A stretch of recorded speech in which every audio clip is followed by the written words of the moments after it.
Em nome do Pai, do Filho e do Espírito Santo. Amém. Amados irmãos e irmãs, é com muita alegria que nós estamos aqui para juntos estudar e meditar a primeira leitura que a Igreja nos apresenta para esta segunda-feira da 29ª semana do Tempo Comum. O texto de hoje se encontra lá em Romanos, no capítulo 4, versículos de 20 até o 25, que nos diz assim: Irmãos, diante da promessa divina, Abraão não duvidou por falta de fé, mas revigorou-se na fé e deu glória a Deus, convencido de que Deus tem poder para cumprir o que prometeu. Esta sua atitude de fé lhe foi creditada como justiça. Afirmando que a fé lhe foi creditada como justiça, a Escritura visa não só a pessoa de Abraão, mas também a nós. Pois a fé será acreditada também para nós que cremos naquele que ressuscitou dos mortos, Jesus, nosso Senhor. Ele, Jesus, foi entregue por causa de nossos pecados e foi ressuscitado para nossa justificação. Gente, deixa eu explicar para vocês o que está acontecendo aqui. E aí, se você quiser, pega a sua Bíblia e vamos comigo lá em Gênesis, para você entender a historinha do que está acontecendo aqui por trás. Vamos lá. Gênesis no capítulo número 15. É lá onde está o grande segredo dessa discussão que Paulo está fazendo com o povo lá da comunidade dos romanos, ok? Capítulo 15, versículo 6. Diz assim para a gente: E Abraão creu no Senhor, e isso lhe foi acreditado como justiça. Então, o que está querendo dizer aqui? Que Abraão, na verdade, foi justificado, ele é santificado, ele recebe o poder de Deus porque ele acreditou.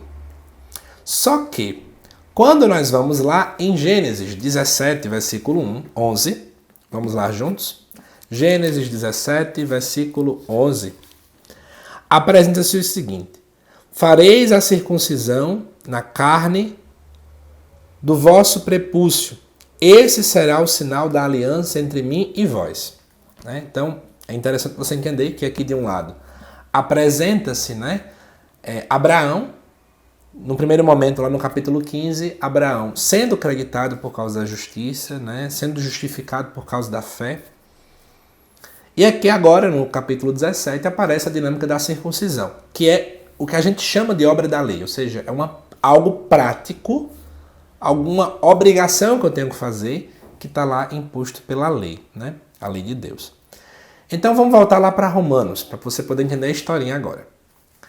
Quando apresenta isso aqui no versículo 20, diante da promessa divina, Abraão não duvidou por falta de fé, porque Deus tinha prometido que ele ia ser um pai de uma grande nação. Ele não duvidou. Mas ele se revigorou na fé, e aí por esse motivo, Deus acaba justificando ele. Por isso que no versículo 22, Paulo vai dizer que a atitude de fé dele foi creditada como justiça. Só que o problema é que o povo que estava lá na comunidade dos romanos, eles achavam que não. Ele tinha, na verdade, sido justificado, não era pela fé, mas eram pelas obras da lei. Uma delas seria a circuncisão. Paulo está querendo dizer o quê? Gente, atenção, capítulo 15, verso 17, é mais ou menos essa ideia. Antes de existir a circuncisão, ele já tinha sido justificado, porque antes de tudo veio a fé. É esse o contexto. Aí ele aproveita para dizer assim, como aconteceu com Abraão, versículo 24, também acontece conosco. A nossa fé, em Jesus Cristo, a nossa fé em Deus é que vai nos justificar, é que vai nos salvar.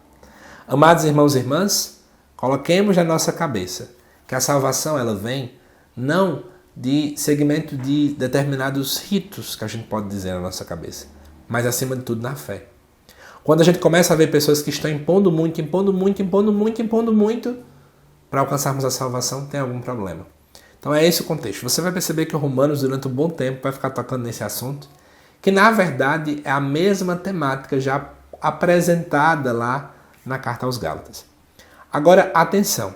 Cuidado que muita gente pega esse texto, e vai dizer assim, tá vendo que a palavra fala que o que importa é a fé e não as obras? Lá em Tiago fala que uma fé sem obras é morta. As obras que Tiago fala é porque não adianta uma fé apenas na cabeça, uma fé, uma fé subjetiva, uma fé que eu digo que eu acredito e pronto, mas ela não é viva, ela não se transmite no amor aos irmãos, na prática da caridade. Essas não são as obras que Paulo está falando aqui. As obras que ele está falando eram o cumprimento de várias leis que eram colocadas pelos judeus e que eles estavam discutindo que só quem passasse por essas leis, só quem cumprisse todas elas, é que poderia ser salvo. Vou dar um exemplo. Não comer carne de porco, né? Coisas mais ou menos assim. Mulheres que eram menstruadas que ficavam isoladas. Paulo está dizendo, gente, não é isso que vai nos salvar, mas é a fé em Jesus Cristo. Então, espero que tenha ficado muito claro esse estudo de hoje. Eu te aguardo daqui a pouco aqui no canal às 7 da noite, para o estudo também do Evangelho desta segunda-feira. Até já!